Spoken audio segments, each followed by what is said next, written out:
বন্ধুরা সবাই কেমন আছো? আশা করছি সবাই ভালো আছো। তো আজকে সকালবেলা উঠে আমি ভাবলাম যে তোমাদের সাথে একটি ভিডিও শেয়ার করি। কয়েকদিন ধরেই বেশ দেখছি যে আমাদের নেট দুনিয়ায় কিছু কিছু ভিডিও, যার মধ্যে একটি অন্যতম ভাইরাল হওয়া ভিডিও এই যে তেল বানানো, মানে ঘরে বসে একটি তেল তৈরি করে সেটা চুলে লাগালে পারে চুল নাকি ঘন গাঢ় হয়। আর এটা চুল নাকি খুব ঘন হয়। আমরা নাকি কেন বলবো, আমরা প্রত্যেকেই জানি জবা ফুল ও জবা পাতার গুণাগুণ সম্পর্কে, তাই না? এটা চুল পড়া বন্ধ করে, চুল বড় হতে সাহায্য করে, এটা আমরা প্রত্যেকেই কম বেশি হলেও জানি। আর আছে কারি পাতা। কারি পাতার গুণাগুণ নিয়ে তো আর বলার প্রশ্নই রাখে না। কারি পাতা যে শুধু খাওয়া হয় তাই নয়, কারি পাতা আমাদের অনেক কাজে ব্যবহার করা হয়। আমাদের চুল পড়া বন্ধ করতেও সাহায্য করে কারি পাতা। আর এখানে ছিল কারি পাতা গাছ, আর এটা আমাদের হচ্ছে লেবু গাছ। এই লেবুটা আমাদের বাড়ির পাশেই হয়েছে, অজস্র লেবু হয়।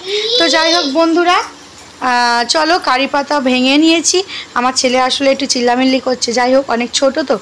আচ্ছা যাই হোক, চলো বন্ধুরা, এবারে যেটা করতে হবে সেটা হচ্ছে আমি তোমাদের দেখালাম যে ফুল পেড়ে নিয়েছি, কারি পাতাও ভেঙে নিয়েছি। এই যে জবা ফুল, কারি পাতা। তো বন্ধুরা দেখো, এখানে আমি জবা ফুল আর টাটকা টাটকা কারি পাতার ডাল ভেঙে নিয়ে চলে এসেছি। আর দেখো চুলের যে হাল, সে আর কি বলবো। যাই হোক, একদম চুল পড়ে গেছে। বিশেষ করে আমার বেবি হওয়ার পর তো প্রচুর পরিমাণে চুল ঝরে গেছে। তো আমি ঠিক করলাম, যেহেতু এই ভিডিওটা অনেক দিন ধরেই সামনে আসছে, তো আমি ভাবলাম তাহলে আমিও একবার ট্রাই করে দেখি। তো দেখো বন্ধুরা, এখানে আমি কারি পাতা, জবা ফুল নিয়ে নিয়েছি। আর জবা ফুলের কিছু কুঁড়িও আমি নিয়ে নিয়েছিলাম।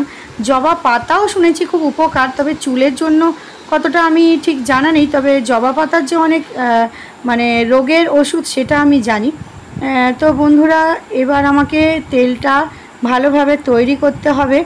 আর কারি পাতা অনেকেই চেনো, মানে সবাই চেনো, এটা নিম পাতার মতোই অনেকটা দেখতে হয়, কিন্তু এই পাতাটা অতটা তেতো, মানে পাতা তেতো হয় না, বিশেষ করে চানাচুরে ব্যবহার করা। তো চলো আমি রান্নাঘরে চলে এসেছি। দেখো এখানে কি কি উপকরণ নিতে হবে দেখে নাও। মেথি, তো বন্ধুরা দেখো আমি এখানে নিয়ে নিয়েছি একটা হচ্ছে নারকেল তেলের শিশি। আমি কোকোনাট অয়েলটাই ইউজ করছি। তোমরা চাইলে নারকেল তেলের যে কোনো কোম্পানি, তোমরা শালিমার যে কোনো কোম্পানি তোমরা ইউজ করতে পারো। কড়া বসিয়ে নিয়েছি। জবা ফুলগুলো আমি এরকমভাবে আলাদা করে নিয়েছি, মানে ফুল কটা নিয়ে নিয়েছি, ডাঁটির অংশটা বাদ দিয়ে দিয়েছি। কারি পাতা নিয়ে নিয়েছি, জবা ফুল, কারি পাতা, মেথি, মৌরি, এগুলো হচ্ছে আসল উপকরণ। এর সাথে তোমরা পেঁয়াজও অ্যাড করতে পারো, তার সাথে তোমরা চাইলে পারে নিম পাতাও ইউজ করতে পারো। যাদের চুলের সমস্যা থাকে, উকুনের সমস্যা থাকে, নিম পাতা ইউজ করলে সেটা তিতকুটে হয়, অনেকটা উকুনটা চলে যায়। আচ্ছা যাই হোক, এখানে দেখো মেথি, মৌরি সমস্ত কিছু আমি ভালো করে একসাথে করে ভালো করে ভেজে নেবো। আর ঠিক ততক্ষণই ভাজবো যতক্ষণ না পর্যন্ত এটা একটু লাল লাল হয়ে আসছে। তো আমি এটা এখন ভাজতে থাকবো।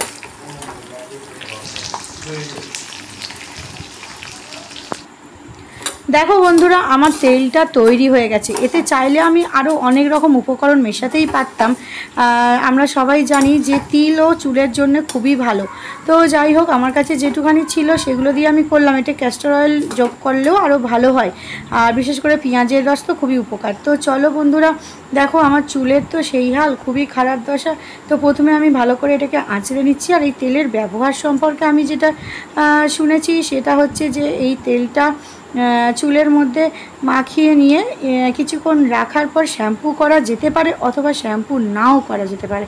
কারণ এতে কোনো কিছুই খারাপ কিছু দেওয়া হয়নি, বা এতে কিছু এই তেলে কোনো বিষ আছে এরকমও নয়। কারণ কিছুই উপকরণ সেরকম ব্যবহার নেই, খালি জবা ফুল, কারি পাতা, মেথি, মৌরি। এতে কোনো সমস্যা হয় না। বাচ্চারাও যদি হাত দেয় এতে করে কোনো সমস্যা হওয়ার নয়।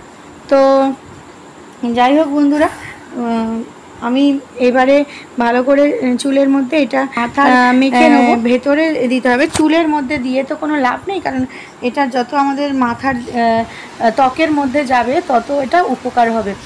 তো বন্ধুরা, চুলটা কিন্তু আগের থেকে অনেকটা ভালোই হয়েছে বর্তমানে। আমি যেটা লক্ষ্য করছি, তোমরাও কিন্তু এই উপকরণ দিয়ে, এই যে ঘরে থাকা উপকরণ দিয়ে এটা তোমরা ইউজ করতে পারো।